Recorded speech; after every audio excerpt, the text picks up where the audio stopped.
Would it be a long shot to say that this is a really good game? I don't know. Let's review it. Was that a dad joke right now? No, it wasn't. Okay, I'm not a dad yet. Oh, okay.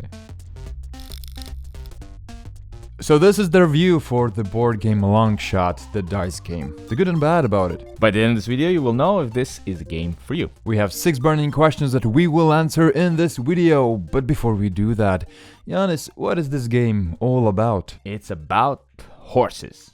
Horses? What are you doing with those horses? Betting on them. Alright. Should we promote a betting game? If it's this good, then yes. Oh, spoilers. In Long Shot, the dice game, aka roll and write game, you are people with too much fake money on your hands, and you're betting on horses. Because who has the most money at the end of the game wins the game. And probably comes back to the racetrack next week to, again, bet, right? Don't gamble, kids. Unless it's in board games. Yeah, then do it. Each round, first thing that you do is you roll these 2 dice. First one, this beautiful 8-sided die, will let you know which horse is moving. And the other die will show you how far is it moving. If you rolled number 1, the red horse will move 2 spaces. Every single horse is connected to another horse. What it means is that whenever horse number 1 moves, also horse number 6 moves. So you take the 6th horse and move it 1 space.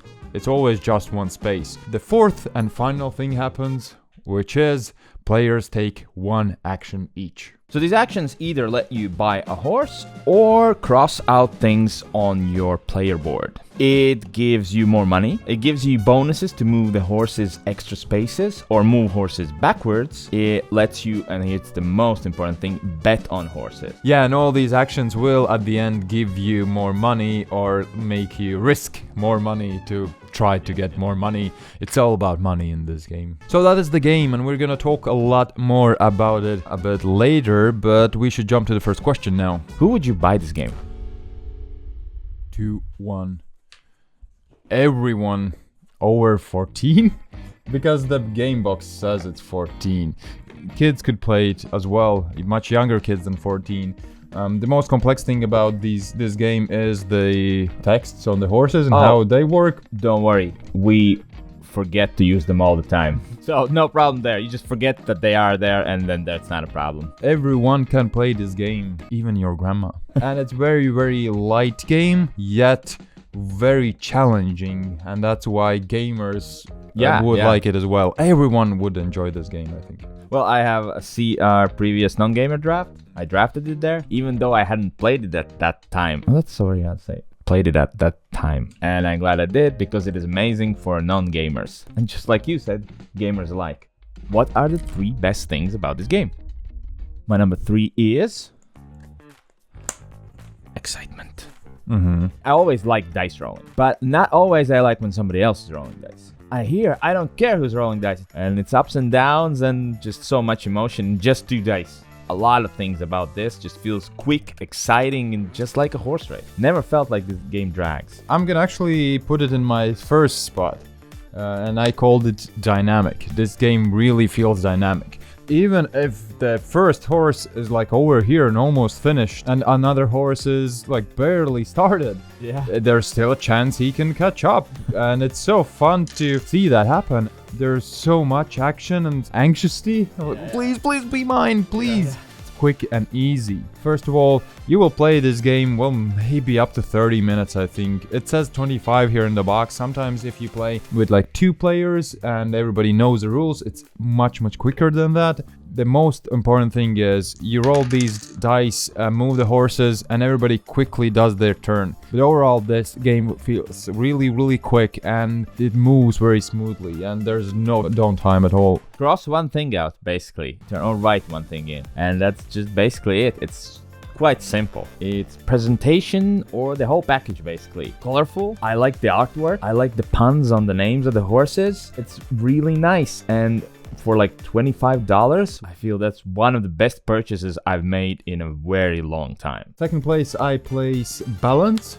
And what I mean with that, a lot of people don't like luck in games. whenever they see dice, they mostly will feel like that's not for me. Well, in this game, it's not really the case. Yes, a lot depends on these dice, but you are the one who makes your own luck, right? Yeah. In this game, it's totally like that. You know the odds. Yes, sometimes the dice won't roll the way that your horse moves, but you can use your abilities to make sure that your horse moves in almost every single turn. If you're not lucky enough, then it's on you. The balance between how much I affect things and how much it is exciting and how much luck decides things is perfect here. It kind of leads into my number one, which is roll and write choices.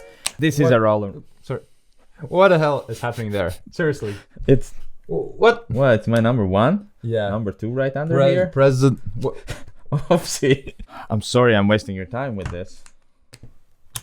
Is this better? No, it's not. You know it's not better. Just place it like a normal person. Anyway, as I was saying, roll and write choices. This is a roll and write game. And for a roll and write, I felt there are quite the many choices. I never felt like, yeah, this is the thing I have to do. Or, well, to score any points, I have to mark it down here. No, I was like, always, okay, do I go for special abilities? Do I mark down the horse underneath so mine maybe moves faster? Do I put down a bet? Even though it's like you said, quick and simple. So for a roll and write, I felt there are a lot of choices. Even though this is a simple game. When is it not for you? Okay, this is a serious one. This is something I've never ever mentioned ever in board games as a bad thing. Board glare.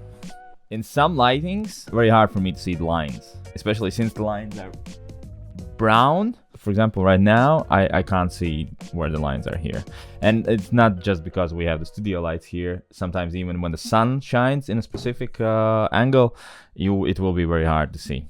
It can be played from 1 to 8 players. Almost all of these numbers sound really good and are really, really good. It plays fantastically with huge amounts of people. One that I didn't enjoy as much was solo. It's not like bad, but if you are a solo player, I would rather go for other roll and write games instead of this one, because it doesn't give you that big of a challenge. You are playing against the AI. The AI here is very, very random. It at random times, at random things that a lot of times doesn't do much, or in general just adds a bit more money to its money pouch, or randomly gives out bets that don't give it a lot of things, and if it gets lucky, it will win. If not, then you will crush it. And most importantly, you are missing out on the big excitement, because the most fun in this game is competing against your friends, this nail-biting